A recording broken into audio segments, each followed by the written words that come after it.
Section 2, les conditions d'existence de l'action en justice. On rappelle que les conditions d'existence de l'action en justice déterminent la recevabilité des demandes. Dans la conception classique, celle qui avait cours au XIXe siècle, la recevabilité des demandes n'était pas très soigneusement, très bien distinguée des conditions de validité de la demande, des conditions de bien fondé de celle-ci. Et partant, on dégageait traditionnellement 4 conditions de recevabilité des demandes.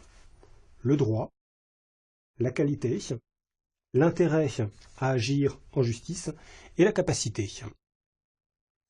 S'agissant du droit, on a déjà expliqué que le droit est une condition du bien fondé de la demande, mais certainement pas de recevabilité de la demande, et donc d'existence de l'action en justice. Quant à la condition de capacité, on sait qu'en droit français, la capacité se subdivise en 2 notions, capacité de jouissance et capacité d'exercice. La capacité de jouissance, c'est l'aptitude à être titulaire de droit. Cette capacité de jouissance, appliquée à l'action en justice, n'est pas à proprement parler une condition de recevabilité de la demande. Et en effet, être capable d'être titulaire d'une action en justice renvoie à la liberté d'accès aux tribunaux, à une liberté publique antérieure à l'action en justice et donc aux conditions de recevabilité des demandes. Quant à la capacité d'exercice, aptitude à exercer par soi-même les droits dont on est titulaire, eh bien, n'intéresse pas non plus directement la recevabilité des demandes. La capacité d'exercice pour agir en justice intéresse la validité de la demande, la validité, la régularité, au fond, des actes de procédure. C'est une condition qui est étrangère, postérieure à la recevabilité. Reste au fond, parmi les 4 conditions classiques, simplement la condition d'intérêt et la condition de qualité. Pour autant, ces 2 conditions, qui sont bel et bien des conditions d'existence de l'action en justice, de recevabilité des demandes, n'épuisent pas la notion. Elles ne sont pas les seules à considérer. Motulski, à la suite de Visiose, retenait par exemple l'existence d'autres conditions qu'il qualifiait de conditions objectives. Et à ce titre, il envisageait l'existence d'un droit de nature à donner lieu à une décision sur le fond. La condition également que la prétention ne soit contraire ni à l'ordre public, ni aux bonnes mœurs. La condition encore que la demande n'ait pas été jugée, donc qu'elle ne soit pas couverte par l'autorité de la chose jugée. Et la condition enfin que la demande demeure dans les limites temporelles qui lui sont assignées par le droit.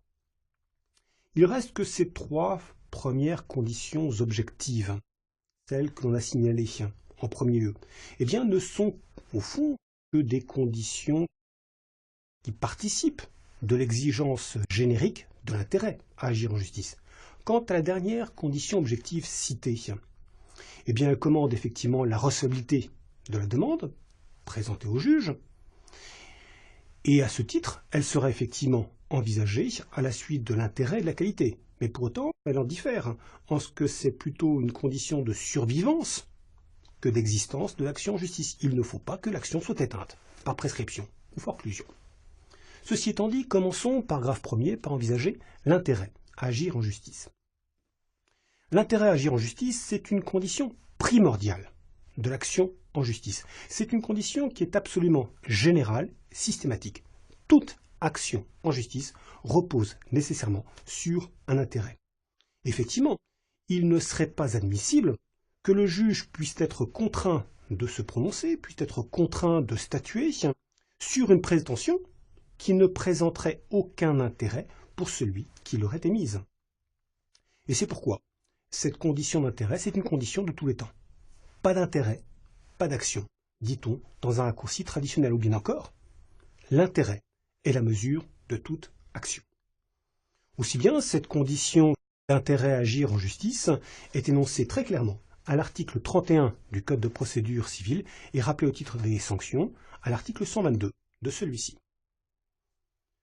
Pour être recevable en sa demande, ou bien en sa défense, s'il élève une prétention contraire à celle qui lui est soumise, le plaideur doit en principe pouvoir justifier d'un intérêt à agir. Autrement dit, la décision qu'il poursuit en justice doit être susceptible de lui procurer un avantage. et par exemple devrait être déclarée irrecevable faute d'intérêt à agir la demande en partage qui serait faite au nom d'un héritier qui serait débiteur envers la succession d'une somme d'argent qui serait supérieure à celle de ses droits dans la masse partageable. À quoi bon agirait-il en partage puisque le partage ne pourrait aboutir à aucune attribution à son endroit?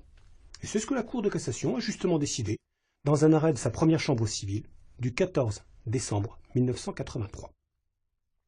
Remarquons que cette question de l'intérêt à agir pour être recevable à soumettre au juge une prétention, elle est d'autant plus importante que le juge peut soulever d'office l'irrecevabilité tenant à cette absence d'intérêt.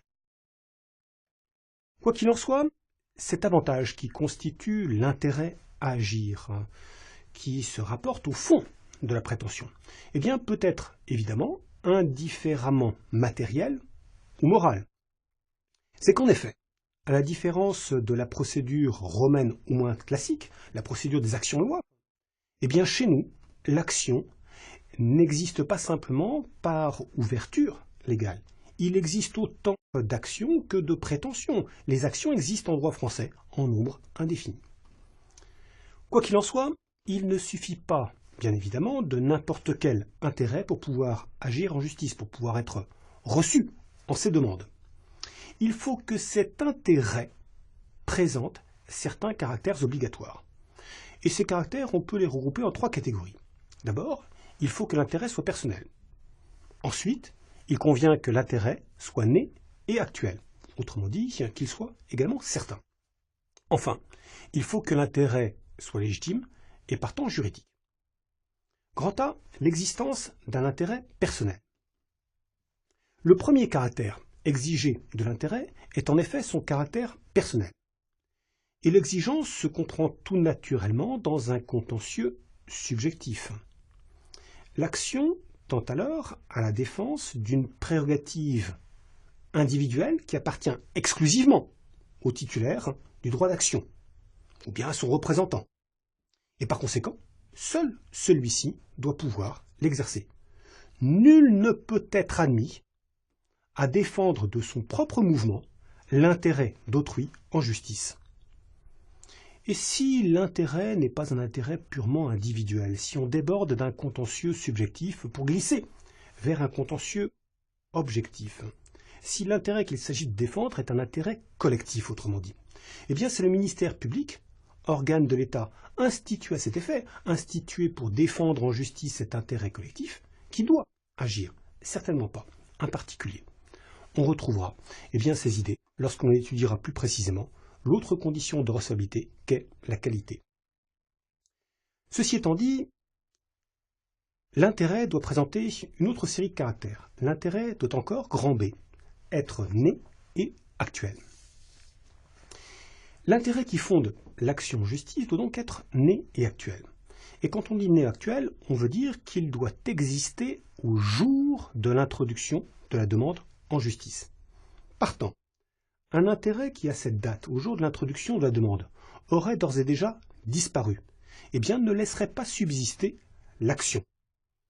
Par exemple, la demande en nullité d'un testament instituant un légataire serait irrecevable faute d'intérêt de la part de l'héritier légal si celui-ci antérieurement avait déjà cédé ses droits successoraux. Inversement, l'intérêt doit encore subsister au jour de l'introduction de la demande. Il ne doit pas, à ce stade, être simplement futur, éventuel. Un intérêt simplement hypothétique, ne permettrait pas davantage l'exercice de l'action en justice. Et par exemple, le bénéficiaire d'un pacte de préférence ou d'un droit de préemption ne pourrait pas agir en justice pour mettre fin à un empiètement sur le terrain de celui qui lui a consenti ou qui lui doit son droit de préférence, tant que celui-ci ne s'est pas décidé à vendre son bien, parce que le droit de préférence, le droit de préemption ou celui qui naît d'un pacte de préférence est à ce stade simplement éventuel, peut-être jamais. Le propriétaire ne décidera d'aliéner et donc d'ouvrir droit à ce droit de préférence. Ceci étant dit, la distinction entre l'intérêt né actuel qui rend donc recevable la demande en justice, et l'intérêt simplement futur ou plus gravement hypothétique, qui ne permet pas d'agir en justice, est loin d'être toujours évidente. Et en effet, il est entendu que certaines actions peuvent être exercées préventivement. Prévenir la survenance d'un dommage, d'une certaine manière, c'est encore agir pour la défense d'un intérêt actuel. Mieux vaut prévenir que guérir, dit la sagesse populaire.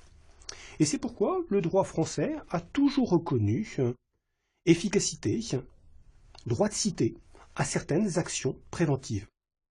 Ainsi, avant leur disparition, par suite de la loi 2015-177 du 16 février 2015, les actions possessoires ouvraient, dans certaines mesures, aux possesseurs une faculté d'action préventive, sous la dénomination de dénonciation de nouvelle œuvre.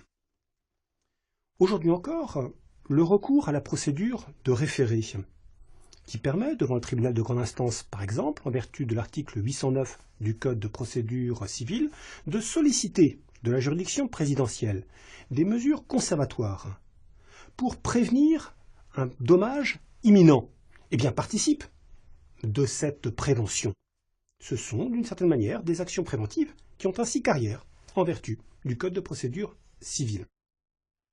Et on pourra encore citer le référé de l'article 145 du Code de procédure civile qui autorise, avant tout procès, à solliciter de la juridiction des référés des mesures d'expertise, des mesures d'instruction, afin de récolter, de recueillir, d'établir, avant tout procès, des preuves susceptibles de disparaître ou nécessitant d'être conservées en vue d'un procès qui, à ce stade, est à l'état de simple éventualité, qui peut-être ne sera jamais exercée. Autant dire qu'il existe en droit français des actions préventives qui sont admises. Il reste que ces solutions ne sont que des exceptions. En principe, le droit français n'admet pas, à la différence de certains systèmes juridiques étrangers, les actions préventives. Et cela explique que 3 types d'actions soient prohibées en principe. D'abord, c'est le cas des actions dites déclaratoires. Les actions déclaratoires ont pour objet de faire reconnaître en justice une situation qui n'est pas encore contestée, mais qui est susceptible de le devenir, de l'être à l'avenir. En d'autres termes, il s'agit de prévenir une contestation qui est simplement éventuelle, en affirmant le bien fondé d'une prétention qui, à ce stade, n'est pas encore contestée, contredite. La matière n'est pas encore litigieuse. Nous sommes bien dans une hypothèse de prévention. Alors le principe en droit français, rappelons-le, c'est que de telles actions ne sont pas admises. Et en effet, les tribunaux ne sont pas institués pour établir, à la demande de plaideurs, des consultations. Mais pour autant, il existe des exceptions à cette interdiction, des exceptions qui sont tantôt légales, tantôt jurisprudentielles. Par exemple, avant l'ordonnance du 4 juillet 2005, réformatrice de la filiation, le droit français connaissait une action en désaveu préventif de paternité. Aujourd'hui encore, l'article 29.3 du Code civil ouvre une action déclaratoire de nationalité française. Exception légale, exception jurisprudentielle, aussi plus rarement mais parfois. Et par exemple, les tribunaux français ont parfois admis, et de plus en plus souvent, qu'en droit international privé, on puisse se faire déclarer inopposable un jugement étranger, alors même qu'il n'a pas force exécutoire en France. Quoi qu'il en soit, à côté de ces actions déclaratoires prohibées en principe, il existe aussi des actions dites provocatoires, qui sont tout aussi interdites, et même davantage, en réalité. Ces actions provocatoires, on les appelait traditionnellement actions de jactance. Le terme est révélateur. Il s'agit, en effet, par ces actions, de contraindre celui qui se prétend publiquement titulaire d'un droit ou d'une prérogative, soit à la soumettre au juge immédiatement, à la faire valoir actuellement, soit à ne plus la faire valoir, à y renoncer, définitivement. Ces actions, évidemment, ne sont pas tolérées en droit français. Pourquoi? Eh bien tout simplement parce qu'elles contredisent la liberté qui est inhérente au droit d'action. Nous l'avons dit. Le droit d'action, c'est le droit d'agir aussi bien que de ne pas agir. On ne peut donc souffrir en principe qu'une personne soit contrainte d'exercer par autrui son droit d'action. Cela reviendrait pratiquement à lui dénier cette titularité. Enfin, sont également interdites, en principe, les actions dites interrogatoires. Ce sont des actions qui permettent d'obliger le titulaire d'une option, d'une faculté, à l'exercer immédiatement. Mais à nouveau, existent des exceptions à cette interdiction. Par exemple, l'article 1844-12 du Code civil permet, en matière de société, de contraindre le titulaire d'une action en nullité pour vice du consentement ou pour incapacité à exercer cette action ou bien à régulariser l'acte dont il demande la nullité dans un délai de 6 mois, peine de forclusion. Également, le droit des successions, depuis la réforme du 23 juin 2006, ouvre désormais aux héritiers qui sont primés, c'est-à-dire les héritiers qui sont deuxième, troisième ou rang ultérieur. Eh bien, peut permettre à ces héritiers de contraindre l'héritier de meilleur rang, qui n'a pas encore exercé son option successorale, qui n'a pas déclaré s'il veut ou non accepter la succession, eh bien, à le faire, de sorte qu'ils puissent savoir si oui ou non ils ont effectivement droit à la succession. Article 771 du Code civil pour cette action interrogatoire. L'intérêt doit être né et actuel, il doit encore, dernière condition, grand C, être légitime. L'article 31 pose explicitement cette exigence d'un intérêt légitime pour agir en justice. Et la jurisprudence a explicité cette notion assez vaporeuse. Pour qu'un intérêt soit légitime, il faut avant tout qu'il s'agisse d'un intérêt juridique. Et de fait, étymologiquement, légitime signifie qu'il y a les caractères exigés par la loi, qui est conforme aux exigences de la loi. À tout le moins, il faut donc que l'intérêt qui soutient l'action en justice entre dans les préoccupations du droit, de sorte que la matière contentieuse puisse trouver solution par expression du droit, par un acte juridictionnel, ainsi qu'on l'a expliqué antérieurement. Cela suppose que la prétention avancée soit susceptible de trouver une solution par application du droit, une solution juridique, résultant de la décision d'un juge. Évidemment, très nécessairement, ce contrôle de l'intérêt légitime amène le juge à prendre parti, à prendre position sur la juridicité de la prétention qui lui est soumise. Mais rappelons-le, à ce stade, le juge ne s'interroge pas, il n'a pas à le faire, il ne doit pas le faire. La jurisprudence le rappelle régulièrement, il ne doit pas se prononcer sur le bien ou le mal fondé de la demande. Nous sommes au stade de la simple recevabilité. Il doit simplement se demander si une solution juridique est susceptible d'apporter réponse à la prétention qui lui est soumise. Sa décision, en cela, ne préjugera en rien de la décision à intervenir au fond. L'appréciation de la légitimité de l'intérêt à agir, pour autant, ne se ramène pas à ces considérations de juridicité. L'appréciation de la légitimité de l'intérêt impose aussi, dans une certaine mesure, de porter un jugement de valeur, et parfois même un jugement de moralité, un jugement d'opportunité. Le juge va se demander si des considérations extra-juridiques ne font pas obstacle, dans une certaine mesure, à l'action.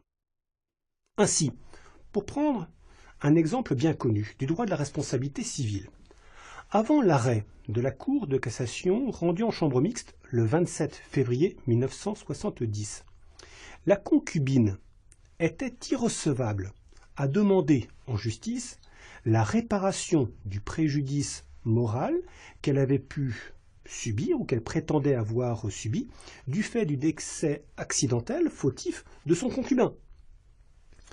La jurisprudence lui interdisait de le faire pour des raisons qui n'étaient pas juridiques, pour des raisons de moralité Il s'agissait d'un jugement de valeur porté sur le concubinage.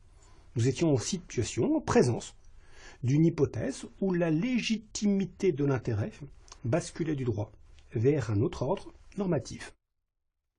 Aujourd'hui encore, l'adage nemo auditur propriam turpitudinem allegans permet de faire barrage à des demandes de restitution au titre d'un contrat annulé pour immoralité de la cause. Celui qui est à l'origine de cette immoralité n'est pas recevable pour des raisons de moralité, à demander restitution des prestations des sommes qu'il a pu fournir pour l'exécution du contrat. Là encore, il s'agit d'une appréciation qualitative, d'un jugement de valeur au titre de la légitimité de l'intérêt à agir. Enfin, il faut relever que la légitimité de l'intérêt à agir peut aussi basculer, virer vers un jugement d'ordre quantitatif cette fois-ci. Il faut que l'intérêt présente une importance suffisante.